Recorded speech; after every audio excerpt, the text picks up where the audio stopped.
नमस्कार, मैं प्रियंका। आप देख रहे हैं 4 PM। शपथ ग्रहण के 48 घंटों के अंदर अमित शाह ने नीतीश कुमार को ठिकाने लगा दिया है। एक तरफ जेडीयू से गृह मंत्रालय छिना है, तो वहीं दूसरी तरफ खबर निकलकर सामने आ रही है कि सम्राट चौधरी को और भी ज्यादा बड़ा आदमी बनाने की तैयारी है। फिलहाल एक तरफ जहां अमित शाह ने एक्शन लिया है, वहीं दूसरी तरफ नीतीश कुमार ने अपने दम पर बहुमत जुटाना शुरू कर दिया है। तो फिलहाल कैसे नीतीश कुमार वर्सेस अमित शाह में बिहार की सरकार बुरी तरीके से फंस गई है, सवाल का जवाब आपको बताएंगे। और क्या नीतीश कुमार के मुख्यमंत्री पद की कुर्सी जाने की नौबत आई है, इस पर भी चर्चा करेंगे। चर्चा करने के लिए हमारे साथ मौजूद हैं दैनिक भास्कर के वरिष्ठ पत्रकार, political editor KP Malik sir. उनका स्वागत करते हैं और समझने की कोशिश करते हैं कि आखिर बिहार में नीतीश कुमार कहां फंस गए हैं। नमस्कार सर, 4 PM पर आपका बहुत बहुत स्वागत है। सर, डायरेक्ट सवाल पर आती हूं और अब सबसे बड़ा सवाल नीतीश कुमार की क्रेडिबिलिटी पर, नीतीश कुमार की पावर पर बिहार में खड़ा हो गया है। सर, जैसा कि आप जानते हैं कि किस तरीके से गृह मंत्रालय पहले छिन गया और अब खबर निकलकर सामने आ रही है कि सम्राट चौधरी को अमित शाह और भी ज्यादा बड़ा आदमी बनाने की तैयारी में है। तो सर, चुनावों के पहले ही दावा कर दिया था कि बड़ा आदमी बनाएंगे। अब गृह मंत्री बन गए हैं सम्राट चौधरी। अब इससे बड़े क्या आदमी बनने वाले हैं? आपको क्या लगता है सर, जिस तरीके से नीतीश कुमार दबाव में है, गृह मंत्रालय तो छोड़ दिया, अब क्या मुख्यमंत्री की कुर्सी भी जाने वाली है सर? देखिए प्रियंका, अगर आप देखें कि नीतीश कुमार को समाप्त करने के लिए अमित शाह ने तमाम शाम दाम दंड भेद किए हैं। अब उनको कमजोर करने के लिए सम्राट चौधरी का मजबूत होना बहुत जरूरी है। सम्राट चौधरी तभी कुछ कर पाएंगे जब वो मजबूत होंगे। तो अमित शाह ने उनको मजबूत करने के लिए तमाम मंत्रालय दिलाए हैं और सबसे बड़ा मंत्रालय गृह मंत्रालय उनको दिलाया है। मुख्यमंत्री पद भले ही नीतीश कुमार को मिल गया हो, लेकिन सबसे महत्वपूर्ण जो मंत्रालय है गृह मंत्रालय, वो भाजपा के पास जाना जताता है कि भारतीय जनता पार्टी दूर का सोच के चल रही है। 20 साल से जिस मंत्रालय को नीतीश कुमार अपने पास रखे हुए थे और इसी मंत्रालय के बदौलत वो सुशासन बाबू बने थे, आज वो सुशासन बाबू से अपनी छवि बनाए रखेंगे या सुशासन बाबू से कुछ दूसरे बाबू ना बन जाए।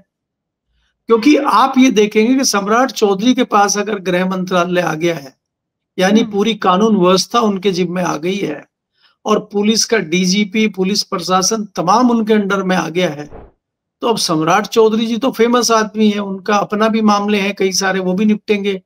और इसके अलावा वो चाहेंगे, चाहे कोई जेडीयू का हो, चाहे किसी दूसरी पार्टी का हो, चाहे आरजेडी का हो, किस पे जो है फर्जी एफआईआर लिखाया जाए, किसको बंद किया जाए, किसको छोड़ा जाए, किसके यहाँ बुलडोजर चलाया जाए, किसके यहाँ दबिश दी जाए, ये सारे काम भारतीय जनता पार्टी सम्राट चौधरी के माध्यम से करेगी। और ये तो भारतीय जनता पार्टी शाम दाम दंड भेद के बिना तो कुछ काम करती नहीं है। अगर भारतीय जनता पार्टी को मजबूती के साथ बिहार को कब्जे में लेना है, तो ये उसकी शुरुआत हुई है, ये आप कह सकते हैं। दूसरी चीज, अगर आप देखते हैं कि नीतीश कुमार ने एकाएक ये छोड़ना या उनको देना कैसे मान लिया। नीतीश कुमार ने मुख्यमंत्री पद किसी भी कीमत पे लिया है और नीतीश कुमार चाहते हैं कि वो मुख्यमंत्री बने रहें। अब क्या वो खाली मुख्यमंत्री बन के बिहार पे कंट्रोल कर पाएंगे जब तमाम महत्वपूर्ण मंत्रालय भारतीय जनता पार्टी के पास होंगे? तो भारतीय जनता पार्टी नीतीश कुमार को घेर रही है और घेर के उनको मारना चाहती है। अब वो घिरेंगे, मरेंगे, क्या करेंगे, उनकी राजनीतिक हत्या होगी या उनको निपटाया जाएगा, ये बहुत सारे गणित आपको आने वाले समय में देखने को मिलेंगे। लेकिन इसमें कोई दो राय नहीं है कि भारतीय जनता पार्टी कोई जल्दीबाजी में नहीं है, वो फूक फूक के कदम रख रही है और वो धीरे धीरे अपनी रणनीति के तहत चल रही है। बिल्कुल सर, जिस तरीके से बिहार में काम किया है अमित शाह ने, जाहिर सी बात है कि ऑपरेशन लोटस की लग रहा है कि नींव रख दी गई है। क्योंकि सर, महाराष्ट्र में आपको याद होगा कि महाराष्ट्र में भारतीय जनता पार्टी ने जब देवेंद्र फडणवीस को मुख्यमंत्री बनाया, तो एकनाथ शिंदे को गृह मंत्रालय ये कहते हुए नहीं दिया कि जो मुख्यमंत्री होता है उसके पास ही गृह मंत्रालय होता है। लेकिन बिहार में तो मुख्यमंत्री है नीतीश कुमार, लेकिन उनके पास गृह मंत्रालय नहीं है। फिलहाल सर, जिस तरीके से अमित शाह ने अपना गेम प्लान किया है, आपको क्या लगता है सर, नीतीश कुमार का अगला कदम क्या होगा? पहला सवाल।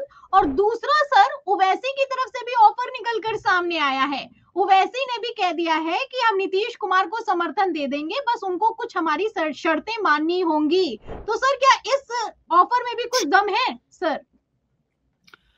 देखिए प्रियंका, अगर आप देखें ओवैसी के समर्थन देने ना देने से कुछ बहुत ज्यादा फर्क तो पड़ नहीं रहा है जी। वो तो बेगानी शादी में अब्दुल्ला दीवाने वाली बात कर रहे हैं, जो दिखाना चाहते हैं।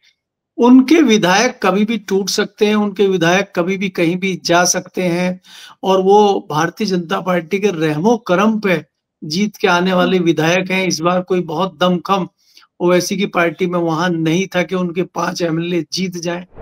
हमें तो लग रहा था कि 1 या 2 जीतेंगे। तो उनका उनका क्या है कि नीतीश कुमार लगातार उनके टच में है, और उनको अगर बिहार की राजनीति करनी है तो उसमें यह है कि उनको नीतीश कुमार उपयुक्त नजर आ रहे हैं। नीतीश कुमार अब अपना संगठन मजबूत करना चाहते हैं, अपनी पार्टी को बढ़ाना चाहते हैं। इसी नाते कुशवाहा की पार्टी से भी उनकी बात चल रही है, और कुशवाहा के जो हमारे सूत्र बता रहे हैं, हमारी जो जानकारी है, कुशवाहा के साथ उनकी डील ये हुई है कि कुशवाहा जी को राज्यसभा में दिल्ली भेजा जाए, और उनके बेटे को न विधायक न होते हुए मंत्री बनाना नीतीश कुमार का ये कंफर्म करता है कि कुशवाहा की पार्टी नीतीश कुमार की जेडीयू में कभी भी विलय कर सकती है, क्योंकि उनके 4 विधायक हैं। और नीतीश कुमार जी भी मंजे हुए नेता है, बिहार के बड़े नेता है, आप जानते हैं। आज भी बिहार में उनसे बड़ा कोई नेता नहीं है। तो वो चाहते हैं कि कुशवाहा की पार्टी अगर उसमें विलय कर लेती है तो उनके 4 विधायक हैं, तो कम से कम ये भारतीय जनता पार्टी के बराबर खड़े हो जाएंगे। और भारतीय जनता पार्टी के बराबर में जब ये खड़े होंगे और ओवैसी के विधायक इनको समर्थन दे रहे होंगे, तो ये भारतीय जनता पार्टी के बराबर खड़े हैं। क्योंकि भारतीय जनता पार्टी ये बखूबी समझती है कि अगर अभी बहुत ज्यादा छेड़ाछाड़ी नीतीश कुमार में करेंगे तो नीतीश कुमार भी सड़कों पर उतर सकते हैं, और उनको सड़कों पर उतर के लोकप्रियता मिल सकती है, और महागठबंधन उनको हाथों हाथ लेगा। अगर ऐसा माहौल देश में बन गया तो भारतीय जनता पार्टी को बिहार में ही नहीं, देश में बड़ा नुकसान हो सकता है। इसलिए भारतीय जनता पार्टी फूक फूक का कदम रख रही है। जाहिर सी बात है सर, पहले भी जब मैंने आपसे चर्चा की तो आपने जिक्र किया था कि जेडीयू में तोड़फोड़ नहीं करना चाहती है भारतीय जनता पार्टी, ऐसे ही नीतीश कुमार को ठिकाने लगाने की तैयारी है। फिलहाल ऐसा लगता है कि अब उसी प्लान के तहत काम होना शुरू हो गया है। जिस तरीके से गृह मंत्रालय 20 साल तक नीतीश कुमार के पास रहा, और 53 सालों के बिहार के इतिहास में कभी भी मुख्यमंत्री के पास से गृह मंत्रालय नहीं गया, ऐसे हालातों में जब 85 सीटें आने के बावजूद नीतीश कुमार ने गृह मंत्रालय छोड़ दिया है, तो जाहिर सी बात है कि कुछ बड़ा होने वाला है।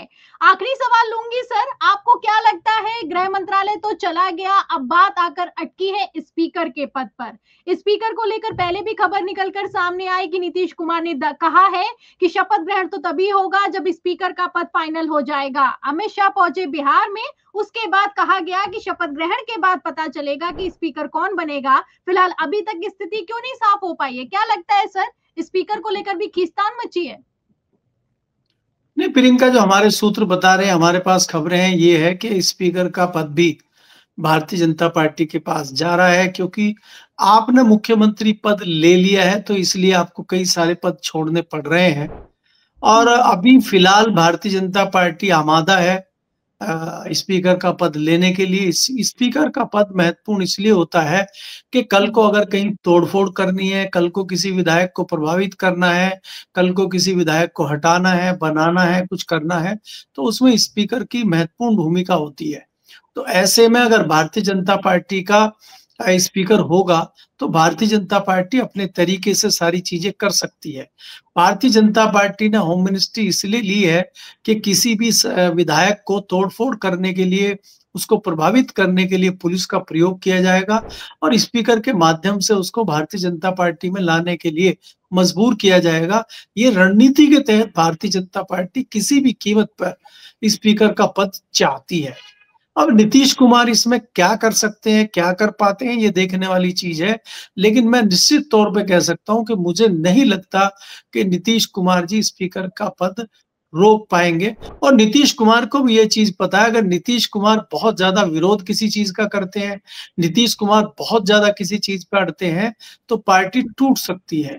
और अब भारतीय जनता पार्टी इसलिए भी भारतीय जनता पार्टी इसलिए भी तोड़ सकती है कि अब सारी चीजें उसके पास रहेंगी, और अगर बड़ी तादाद में कोई विधायक टूट के आते हैं तो उनको मन माफिक मंत्रालय भारतीय जनता पार्टी दे सकती है और सम्राट चौधरी को पार्टी मुख्यमंत्री बना सकती है। तो इसलिए नीतीश कुमार बहुत ज्यादा डरे हुए मुझे कहीं ना कहीं दिखाई देते हैं। तो वो ये समझौता कर सकते हैं कि स्पीकर भाजपा को दे दें। जी, जैसे नीतीश कुमार दबाव में है, गृह मंत्रालय छोड़ दिया है और अचानक से इस्तीफा ना देने का फैसला लेकर मुख्यमंत्री पद बीजेपी से झटक लिया है। जाहिर सी बात है कि सरकार तो बन गई है, लेकिन खींचतान तगड़ी मची हुई है। फिलहाल सर, आपने इन सभी मुद्दों पर हमें जानकारी दी, हमारे साथ बातचीत की। बहुत बहुत धन्यवाद आपका, बहुत बहुत शुक्रिया हमें समय देने के लिए। बहुत बहुत धन्यवाद आपका। तो सुना आपने, ये थे हमारे साथ दैनिक भास्कर के वरिष्ठ पत्रकार और political editor KP Malik sir. उन्होंने हमारे साथ बातचीत के दौरान बड़ा खुलासा किया है कि नीतीश कुमार दबाव में है, भारतीय जनता पार्टी तोड़-फोड़ की फिराक में है। अमित शाह ने ऑपरेशन लोटस तैयार कर लिया है, गृह मंत्रालय नीतीश कुमार से छिन चुका है और अब आगे आने वाले समय में सम्राट चौधरी को और भी ज्यादा बड़ा बनाने का प्लान तैयार कर लिया गया है। तो फिलहाल जिस तरीके से नीतीश कुमार ने गृह मंत्रालय छोड़ा है, अब क्या मुख्यमंत्री पद जाने की भी नौबत आ गई है? इस सवाल के जवाब में पूरी रिपोर्ट पर आपको क्या लगता है, आखिर नीतीश कुमार किस दबाव में हैं? जो भी आप सोचते हैं हमें कमेंट बॉक्स में जरूर लिखें। वीडियो को ज्यादा से ज्यादा शेयर करें, हमारे चैनल को लाइक करें, सब्सक्राइब करें, ज्वाइन करें। फिर मिलती हूं अगली खबर के साथ, अगली चर्चा के साथ। तब तक के लिए धन्यवाद।